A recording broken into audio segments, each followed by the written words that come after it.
Hello, beautiful humans. Welcome to the Human Beauty Movement podcast. My name is Jennifer Norman, founder of the Human Beauty Movement and your host. I created this podcast to have open conversations about all aspects of the human experience. When we're curious, kind, and courageous, we evolve powerfully as individuals and thrive as a human race. I'm so glad that you're joining me for today's show. Let me tell you, I always find it so special when women make it their life's work to help other women. In my own personal past, I was not always surrounded by this kind of support. I happened to be very competitive when I was younger, and that prevented me from feeling really close to other women and accepting true friendship or help. So maybe that's why I find it so refreshing. My guest today is a person who has gotten in touch with the divine feminine and helps other women do the same. Courtney Hanson is a best-selling author, Reiki master, somatic healer, and inspirational speaker. She helps women remember their soul's purpose and return home in their bodies. She's here to talk about the power of feminine archetypes and womb healing and all sorts of wonderful topics. Welcome, Courtney, to the show. Oh, thank you so much for having me. I feel so excited to have this conversation now. You identify obviously as a woman, you're a wife, you're a mother of three, apparently a mama to three beautiful fur babies as well. You have to talk about your journey, about your life so far, and how it led you to the current work that you do. Yes. So my journey started off very messy. Thinking of how I can time lapse this, I had a very traumatic childhood. I was raised by a single dad who was very abusive. He had his own struggles and trauma that he did the best he could with the tools that he had. I had a mom who was absent and not really around and narcissistic and very much into how everything looked and not how we felt as humans and as her children. Growing up, the only coping skill that I learned to have was booze. And so I would turn to alcohol because that made me feel a little bit better. When my mom left my dad, the man that she left him with was very high up in the Mormon church, and he had sexually abused me, which is why my father got full custody of me and why I wasn't allowed to see my mom for a very, very long time. Now, I never got to deal with any of this. They had tried talk therapy, they had tried counseling as a kid, nothing seemed to work. And so it was very just brushed under the rug. Like we would have these conversations and it would be like, oh yeah, remember when he did that? It's no big deal. Like it was very just not ever addressed. And so as I got older, I ended up getting married, having babies, all the things. I married a firefighter, had bought the house, had two kids. And when I had my third, I got postpartum depression and I started drinking because my son was in the NICU for a month. And remember, that is my coping skill. So that is what I started to do when I got home from the hospital without my baby who was in the hospital. And I started to spiral hard. Now my husband left and he had to leave for 6 weeks for a work thing. And so I was by myself. I had this baby who was sick. I had two other kids and I started to spiral. I later on went and had an affair. I tried to commit suicide. I just could not live with myself. And all of my childhood trauma started to resurface as the postpartum got worse and worse and worse. Now in that hotel room where I tried to drink myself to death, I didn't die, but instead I had this huge spiritual awakening. My grandmother, who was my everything, she raised me till I was 12, and she probably is the reason that I am where I am today. She came through to me in that hotel room and basically told me I wasn't done and that I needed to pull it together. And so I quit drinking. I have been sober for years now, and I made it my life's purpose in that moment that I was going to get better. I was going to study all things psychology and figure out the why behind everything. Now, what happened was I kind of was starting to follow breadcrumbs. So it started with Reiki. It always starts with Reiki, I feel like, right?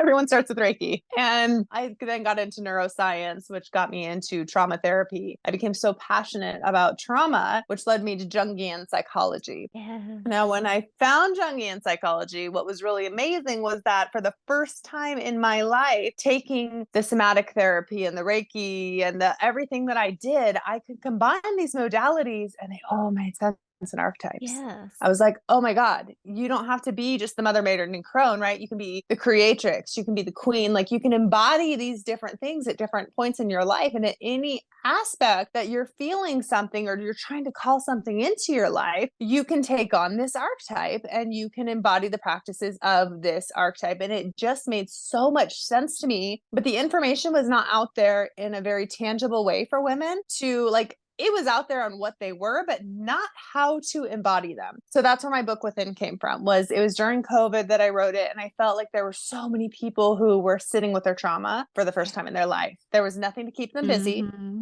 And it was just bleeding over. And so I was like, okay, Zoom does not work for everyone. I need to create something that people can do in their living rooms to walk through this trauma, to walk through the pain and everything that they've been through in a very tangible, bite-sized way. So Within came to come fruition, and it was basically therapy and all the archetypes combined into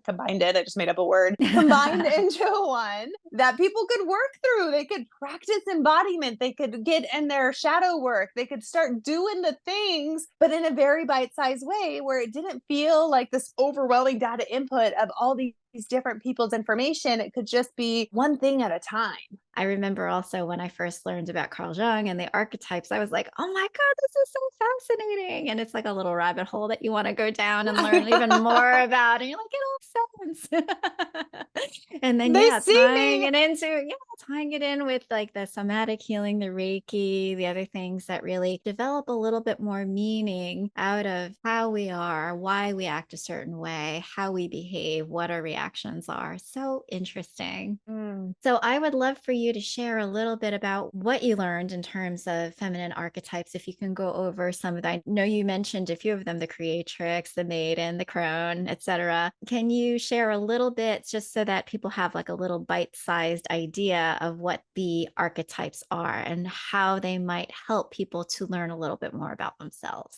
Absolutely. So I think the starting point for everyone is understanding the mother, the maiden, and the crone, right? So the maiden is our prepubescent. It's before we're a mother, very free and wild. And at any time, you can still go back and embody the maiden if you're feeling that need for freedom, right? And what's cool about the maiden is when you take it, I'm going to try and make this as simple as possible. When you take it into Greek mythology, the maiden is actually Persephone, which her story is that she was taken from the king of the underworld and she transformed and came back as this queen from being this little innocent girl picking flowers, right? And roaming free. And so the moral of the story is that you can transform from any archetype at any time, right? Now we have the main ones that are maiden, younger, mother, midlife, crone, older. With the crone, you also have the wise woman, the sage. It's someone that has that wisdom of just life, has lived and can share it. It's not like book smart or anything like that. It's like the medicine woman would be more like midlife, right? And then when the creatrix and the other ones that I was explaining come into play, is that you have your main three that I just described, but then you have all these sub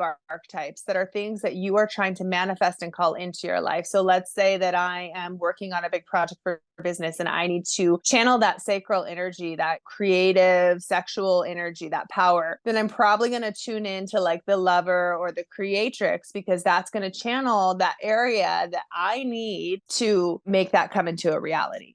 Now, I want to pause for a moment because some people might not understand the sacral energy. So when we're talking about chakras, the sacral energy is the womb space, and it's essentially the center of your creative flow, your creative energy, your creative vibe. And the interesting thing is that sexual energy and creativity are very much tied, because you are essentially creating your baby, whether it be a physical, real baby, or whether it's a project or something that is brand new to the world. And so it's often represented by the color orange. But yeah, sacral energy is like channeling in this idea of just like bringing something new into the world. Yes. And to touch on that too, I mean, as women, we are born to create. We are born into this mother archetype, whether that is, and I'm glad you touched on that, whether that is birthing a project or birthing a business, but we are meant to create. That is our purpose. That is our dharma. That is, so tapping into that womb space and tapping into that sexual energy is so important to make sure that's flowing.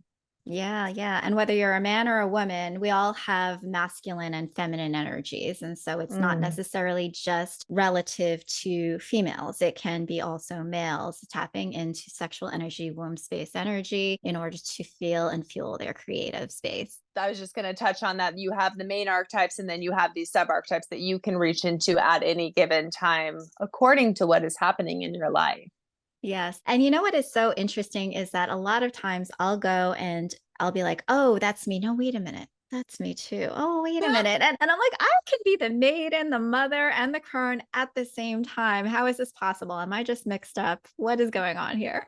And I think that's where like we get that permission slip, right? Like we as humans, I think, put ourselves in boxes a lot instead of giving ourselves this permission that we are co-creating with the universe. Like we are truly limitless beings that can create and be anything we want. And we can channel these different archetypes all at one time. And that's what's so beautiful about it, is it gives you this space to embody whatever you're currently working on. So I might be, let's say, in my lover archetype. So I might be flirty and fun and in this phase of life, but I might be wanting to call in this queen archetype of being diplomatic and having a business or knowing how to run something and being in that very confident energy of self-love and self-care. And I think it's really important too to touch on that each archetype has a shadow side. So we have to be careful and acknowledge too when we're working with archetypes. And that's one thing that I touch on in my book is what is the shadow side? And you might be embodying all the sides of the queen archetype that are the shadow side. You might be in the jealousy, you might have rage, you might have these things that you can really look at and work on healing and bringing over to the other side of that archetypal structure.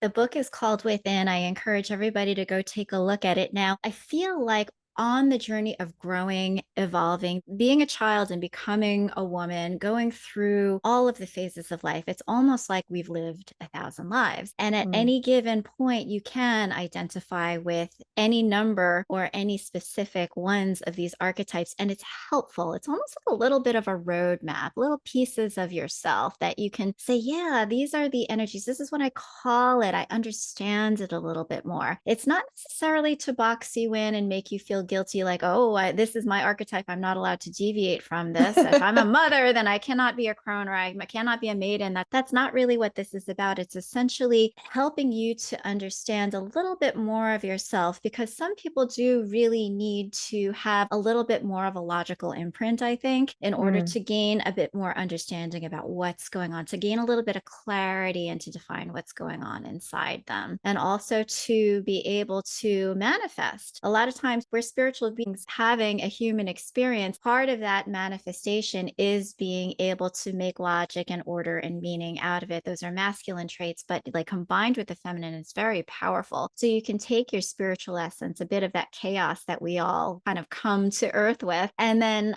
harness it and then say, okay, this is how I'm going to embrace it and how I'm going to move forward and draw it into the physical so that I can actually create the path in this human form, in this physical nature that I'm in now, and make it something that we can see, smell, touch, feel, taste, all of those things. And that's beautiful. Otherwise, sometimes it's hard to be able to say, well, where do I go? What do I do? How do I act? Why are these things happening to me? How do I manage? And I think that having a book that taps into psychology, that taps into some of these archetypes as women is super, super helpful. Yeah. So, next question. I would love to talk about the shadow side a little bit more, because I, for a long time, was like, I don't like to think about the negative. I don't like to think about the dark stuff. I'd rather focus my attention to the light. I'd rather be positive. But that's not necessarily the whole picture. And we might not be doing ourselves justice, or we might be doing ourselves a bit of disservice if we don't acknowledge the dark side or the shadow side or the things that trip us up when we are behaving in a certain way. And so, can we talk a little bit about womb healing and the shadow side?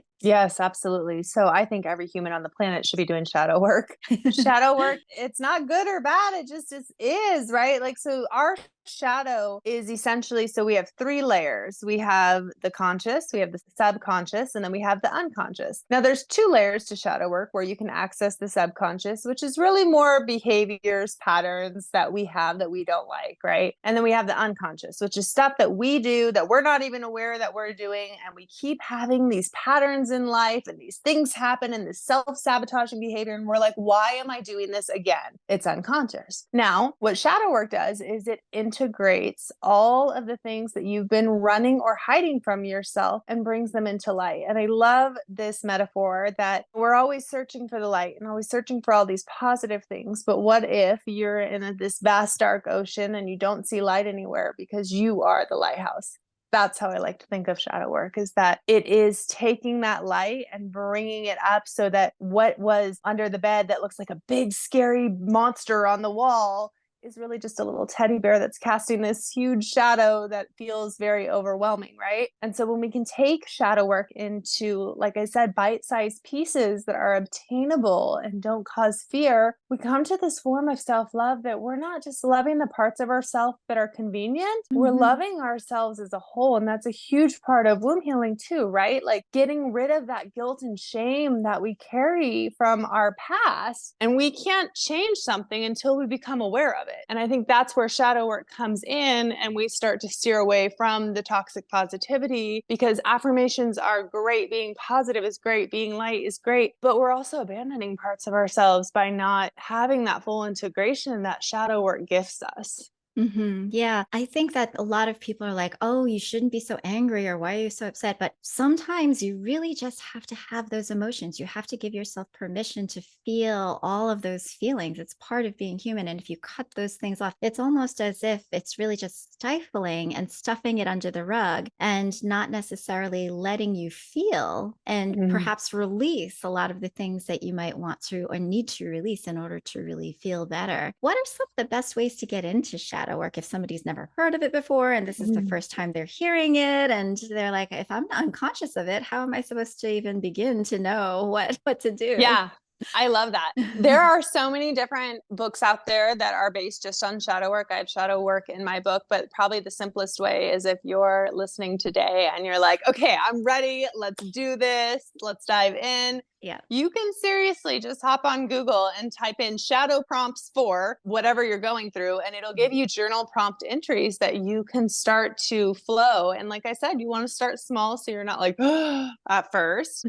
And I always say the best way to get into shadow work is to turn on some soft music, not worry about the grammar, not worry about the sentences or what you're writing, and let your brain get into that automatic writing. Because when the brain and the hands start just flowing and you're not thinking about what's coming out, then we start to access the subconscious mind, which is the next layer down, and that is step one. And so finding maybe a few things that really resonate for you. Maybe right now you're going through a breakup, or you're going through a growth area of your life, or you are in the middle of building a business. Whatever that is that you feel that you are running from, type in shadow prompts for and see what comes up. And that is probably the most accessible way to begin. That's simple and doesn't feel scary. I did my own version of shadow work in learning how to free write. It was amazing. I thought, yeah, how could this possibly help? I couldn't understand how just writing my emotions down would be anything more than reinforcing what those feelings were. It was amazing to me that, yeah, it actually was a release. It actually made me feel like I don't have an emotional connection to that feeling anymore. It doesn't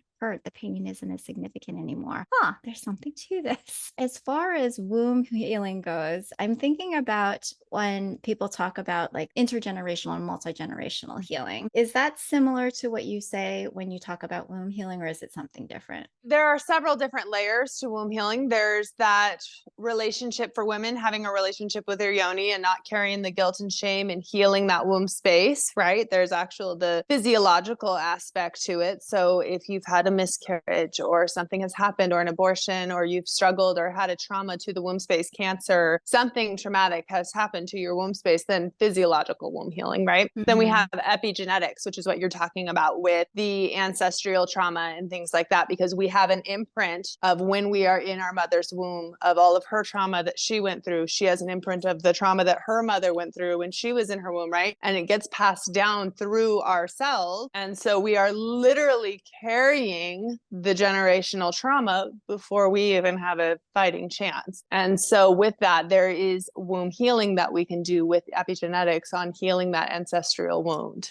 And so how would you say that somebody could approach doing womb healing? Would it be similar to doing shadow work, or would it be something completely different? No, it's much more physiological. So a really great exercise to get started with womb healing is a simple abdomen massage. So like just tapping into presence of your body. Like we're so busy in today's society. Like we live in such a hustle culture of running here, running there, building this, doing that, right? Like we don't take time to stop, even like mindful eating. Like the amount of times I've asked someone, like, when do you like sit down and like just focus on nothing more than your food? Like no phone, no person, like just sitting with yourself and noticing what the food feels like in your body. 9 times out of 10, it's a never. So true. Right. Yeah. And so mindfulness and awareness is step one with womb healing. It's taking time to be with your body. And so laying flat, taking time to just close down the eyes, place your hands over your womb and just start to kind of feel your belly. And notice, like, when you apply pressure, like, are there any tender spots between where your rib cage meets and your hips? Like, are you feeling any spots that are sensitive? And if so, like, what does it feel like? Is it tense? Is it on the right or left side? So the left side is our feminine side of our body. The right side is the masculine side of our body. So a lot of times when we hold these wounds physiologically, let's say you have a mother wound, it might sometimes be on your left hip. It might be on your left shoulder. Same thing. So when we're tapping our body, paying attention, okay, is it left? Is it right? Is it like, how can I tap into this and give my womb love and honor it and pay attention to what it's telling me? A lot of times we'll have intuitive things that come up for us of like, ooh, that doesn't feel safe. The closer I get to my yoni, that feels really suffocating if I'm by my solar plexus, which is between your rib cage, right? And then making a journal entry of just afterwards, like, what came up for you? How did you feel? And that's step one, is like getting to know and be safe with you and your own body. You just brought up something so powerful, because a lot of women, as they're transitioning from maiden into motherhood, they've had a baby, their body is changing. There's a sense of loss. There can be, shall I say, a sense of loss, or a sense like, I don't have the same body that I had before. Mm-hmm. There starts to be, perhaps there's an exacerbation of self-loathing. They're like, oh, I don't even want to touch my abdomen because I don't like this part of my body. I want to cover it up at all costs. They want to just, like, there is a lot of shame or a lot of feeling like this is not a space that I really am proud of at this moment. And so I can certainly relate to that. I feel like people tend to pine for what was in their youth, and some regret or some feelings of just like of loss, frankly. Mm-hmm. Absolutely. Yeah. When you're thinking about those things, getting back to that place of compassion and love, any amount of change is going to be one door closing, one door opening, something new to look forward to. And a lot of the work that I do on the human beauty movement is getting okay with aging. It's getting okay with the woman that you're becoming, of the life and all of the experience that you're accumulating, all of the things that really embody your time here on earth, and remembering to love yourself all along that path, all along that journey. I know that for far too long, I spent many, many days just not liking the person who I was, looking at my physicality and feeling and wishing that I was somebody else, hoping that I would find somebody else in the mirror that was not me. And it took a really, really long time in order to get to a place where I got to be okay with myself. And a lot of that was stemming from this type of work. It's really just taking the time to get to know yourself. I think that Courtney is a great example. When she was younger, she had all this trauma and probably didn't have very much time to get to know who she was. This pause and this very mindful step of saying, you know what, I really wish to figure myself out, because I don't think that I'm going to be able to go on much longer in happiness, or being drunk in a bathroom someplace, or not there for my family. And there's so much that life can offer us if we allow it. And there's so much beauty in the world if we just so desire to see it. But we're not going to see it unless we see it in ourselves first. And so it really, I truly believe that it starts from loving ourselves, caring for ourselves first, and recognizing that even with all the flaws and all the changes and the things that we see in the mirror, there's beauty in every single stage of it. And there's love to be had, and respect and dignity in every single stage of that. And so, yeah, a book like Within can help you see different archetypes and how you might translate your journey in certain of these places, and also identify those areas that might need a little bit of light to shine on self-awareness, that might be unconscious, that might have just been you operating almost on autopilot, and you're not even realizing that you're looping, you're making these same patterns over and over again and you're wondering why, it's because your energy is calling them back to you. And unless you get rid of them, unless you shed that, you're just going to keep calling those energies back to you. Now, Courtney has so much wisdom, and she also has a lot of tools that she has prepared for people to really start into this process of healing and self-awareness. And so, Courtney, can you tell us about that? Yes. So a great way to start to realize our behavior patterns is to make just a simple timeline of from when the problem started in your life, right? So if you're like, oh, my life was great until I was 25 and then it went downhill and it's just, I get all the bad luck now and I'm trying to do lucky girl syndrome, or I'm trying to do this and I'm trying to do that and nothing's working, right? So start at that age. And if you don't have an age and it's more in childhood, you can close your eyes and imagine yourself as a little girl or boy. And whatever age that is, start there and create a timeline of big things that you can remember in your life, big moments, first things that come to mind. Don't overthink this and go until present time. And when you go back and you look at that timeline, in your adulthood, you will see the patterns start to accumulate of maybe it's every 4 months you have a breakup, or every 4 months you lose a job, or there will be patterns that will come forth on the big moments to you. And this is going to be very personal because it's not a one size fits all, but it's a great starting point on being aware of your own patterns and behaviors that continue to pop up in life that are keeping you blocked from that ultimate self-love and from coming into like really where you need to start with embodiment, right? Like, is it that you're calling in the lover, that you want more love and spontaneity and fun and freedom, right? Or are you calling in the queen where you need that structure and that healing, or, whatever those things are that you are calling in your life, it gives you a roadmap on where to start if it feels really overwhelming. Oh my gosh, that sounds so beneficial. Yes, yes. I will make sure that everybody has your information in the show notes. Courtney, thank you so much for joining the Human Beauty Movement podcast today. It was a wonderful discussion. Thank you for having me. Thank you for listening to the Human Beauty Movement podcast. Be sure to follow, rate, and review us wherever you stream podcasts.